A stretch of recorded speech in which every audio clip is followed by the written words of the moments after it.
બે ટમેટા લીધા છે આપણે. તો એક આપણે દેશી ટમેટું છે ને એક આપણે આ ટમેટું છે. તો બે અલગ અલગ ટમેટા લીધા છે. તો એને આપણે કટિંગ કરી લેવાના છે આમાં. તો આજ આપણે ટમેટાની પૂરી બનાવવાની છે. તો આ રીતે આપણે એમાં કટિંગ કરી લઈએ.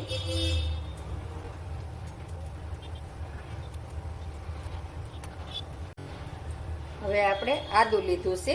તો આદુના આપણે બે કટકા કરી નાખીએ આ રીતે નાના નાના. હવે આપણે મરચી લીધી છે. તો 3 મરચી લીધી છે. તો તમારે મરચી ન નાખવી હોય તો કાંઈ વાંધો નહીં.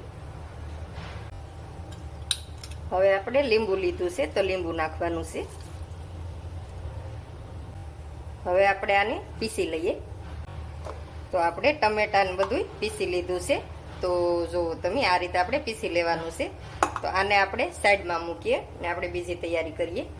હવે આપણે ઘઉંનો લોટ લીધો છે. તો ઘઉંના લોટને આપણે સાળી લીધો છે. હવે આપણે એમાં હળદર નાખવાની છે. સ્વાદ પ્રમાણે આપણે મીઠું નાખવાનું છે. થોડીક આપણે હિંગ નાખવાની છે. થોડુંક આપણે આખું જીરું નાખવાનું છે. થોડુંક આપણે લાલ મરચું નાખવાનું છે. હવે આપણે લીલા ધાણા નાખવાના છે.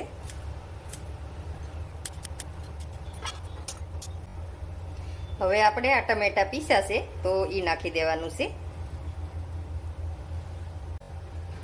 હવે 1 ચમચી આપણે તેલ નાખવાનું છે.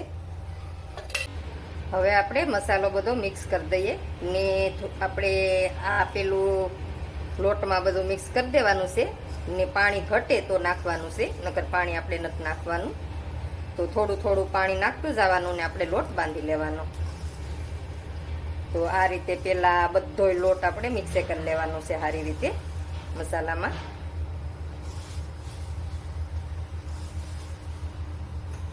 હવે આપણે આ ટમેટા પીસેલા છે તો એમાંથી જ આપણે થોડુંક પાણી નાખી દઈએ. તો આ રીતે આપણે થોડું થોડું પાણી નાખતા જઈએ ને લોટ આપણે બાંધી લઈએ હારોથી. લોટ આપણે બાંધી લીધો છે. તો હવે આપણે થોડુંક તેલ નાખી ઉપર ને કૂણવી લઈએ.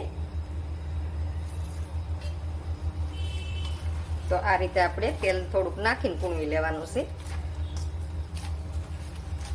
તો સારી રીતે લોટ બંધાઈ ગયો છે જો તમે.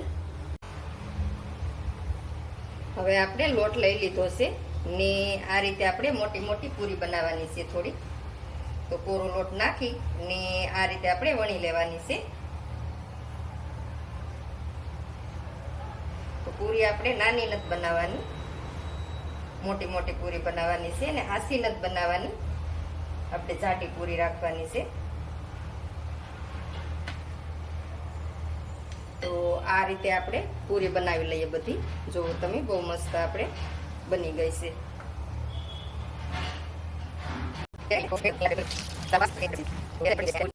તો આપણે બધી પૂરી આપણે વણી લીધી છે ને હવે આપણે પૂરી તળી લઈએ. તો લોટમાં મેં વણી છે એટલે આપણે તેલની અંદર લોટ ભળી ગયો છે.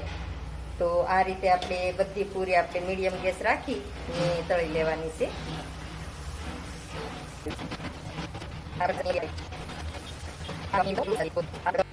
પૂરી આપણે બની ગઈ છે ટમેટાની. તો જો તમે આપણે ડીશ ભરીને બનાવી નાખી છે 2 ટમેટામાંથી ને. તો આ રીતે મસાલાવાળી પૂરી તમે બનાવજો ટમેટાવાળી, બહુ મસ્ત બને છે ને સ્વાદમાંય સારી લાગે છે. તો જુઓ તમે સરસ મજાની બની છે ને આ રીતે બનાવીને જરૂરથી ટ્રાય મારજો ને કોમેન્ટમાં મને કહેજો કેવી બને કેવી નહીં એમ. ને મારા વિડીયો ગમતા હોય તો લાઈક, શેર ને સબસ્ક્રાઈબ કરવાનું નહીં ભૂલતા.